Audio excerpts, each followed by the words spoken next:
Welcome, Magnus here, and today we're going to talk about the Streets of Rage legacy for me personally. I'm going to go back in time and talk about Streets of Rage from my childhood all the way up to Streets of Rage 4 today.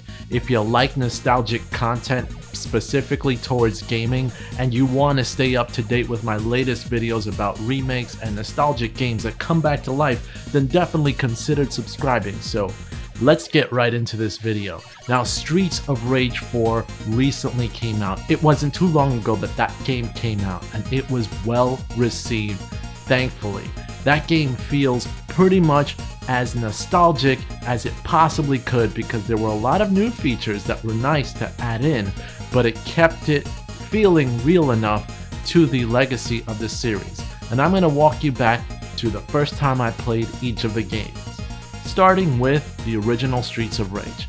The original Streets of Rage to me was released during a time where beat-em-ups were exciting to play. Now, the 16-bit era had kicked off not too long before that, and it was nice to see games in that era actually have more detail and actually bigger worlds that you can play in. And Streets of Rage, the original Streets of Rage, had something for me as a child I wanted, and what that was the simple functionality, and let me know if you can actually relate to this. It was a simple functionality of grabbing a guy, beating him up, and then throwing him. And then Streets of Rage kind of threw its own unique twist to it by actually letting you jump to the other guy's side and then throw him or slam him to the ground. That to me was revolutionary. I first played the game over one of my best friend's house during the school week, and his parents weren't too keen on letting us play video games without doing our homework first, which is what we would do. But then he would start the cartridge up and then we'd start playing Sega Genesis Streets of Rage, and to me it was like something that I wanted. I didn't have a Sega Genesis at that time, so to have some exposure to Streets of Rage and then playing it was just like next level for me. So I really enjoyed the music. I really enjoyed the uniqueness that you could actually have a special and then get cops to kind of shoot up the bad guys. That to me was kind of awesome. But just playing the game and of course never beating it for the original Genesis back then because I didn't own it, to me that was where I was really at in my head, and I was a young boy at the time. It was released in 1991, so I was around 9 I think, so when it came out, but I might have played it when I was 10. So anyway, moving on. Streets of Rage 2 came out the very next year, and by that point I still didn't have a Sega Genesis, and my first exposure was again playing it over my cousin's house this time, as he had Streets of Rage 2, and I was excited to play it because I had seen the commercials on it, and with this new character with inline skates that he would jump on your back and then start punching your head, I wanted to play as him, and that was really cool. Now, the first time I played it over my cousin's house, we started it up and he was like, "You gotta listen to the music of this game, it's awesome." And when I started listening to it, I mean, we actually ended up doing the sound test to begin with before we actually started playing the game.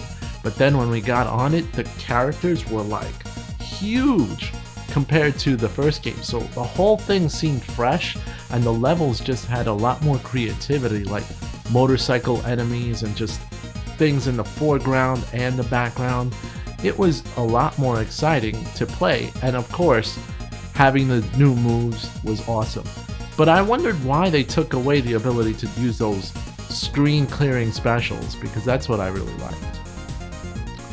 Moving forward, Streets of Rage 3. Now by this point, 1994, I was 13 years old, I already had a Sega Genesis, and my cousin got a hand on Streets of Rage 3. He said he wasn't too much of a fan of it, but he let me play it in his house, and the first time I played it, I was blown away. Now, I didn't have the Japanese version, obviously, because I was in the States, so my only exposure was the American version, and that version was honestly really good. It had secret characters, it had alternate stages when compared to Streets of Rage 2, which I played so much, and it had a story. It had a conceivable story that you can follow, and that to me was really what actually brought me into the Streets of Rage world from a storyline perspective. I love the fact that the story would play out as you played the game. Now, the first game had like 2 endings. The second game, I didn't really see any alternate ending. It was just the same ending for everyone. But the third game really kind of pulled you into the story before it would split you off in different endings depending on how hard you played the game and if you found the secret rooms to actually find Mr. X and beat him. So to me, that was just so immersive. And then to play as Rue the kangaroo or play as Shiva was just like awesome.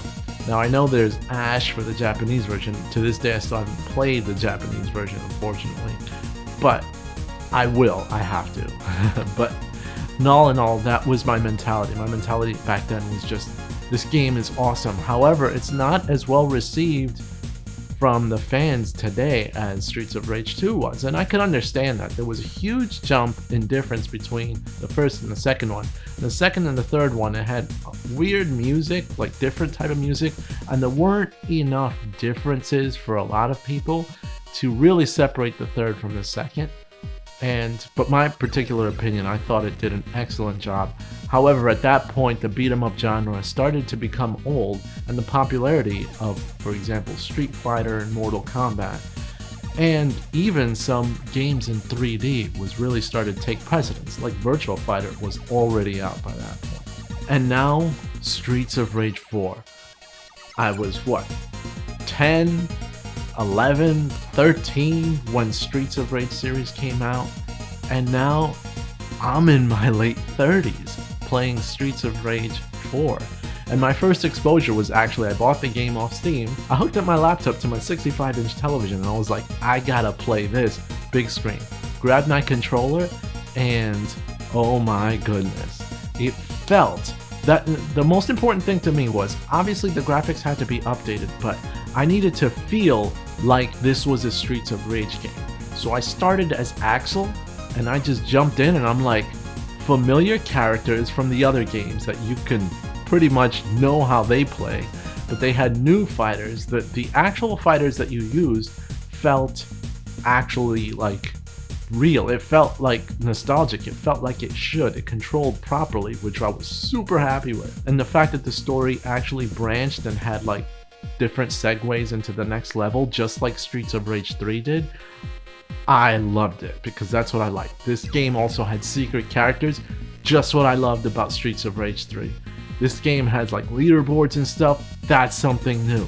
This game lets you use old characters, that's something new, but that's something nostalgic for us older fans. So all in all, I thought this series, in particular Streets of Rage 4, did an excellent job of continuing the franchise, and I hope that the franchise continues, maybe changes things up a little bit more, but not too much, because it's what we love. But Streets of Rage is back. Let me know what you guys think about Streets of Rage 4 or the Streets of Rage series in general. Comment below, and definitely don't forget to hit that like button, because it helps out this channel so much. Commenting also helps out this channel so that we can continue growing and get some more exposure. But as always, you can make my day if you subscribe today. This is Magnus, and I'm out. Time to go into Streets of Rage.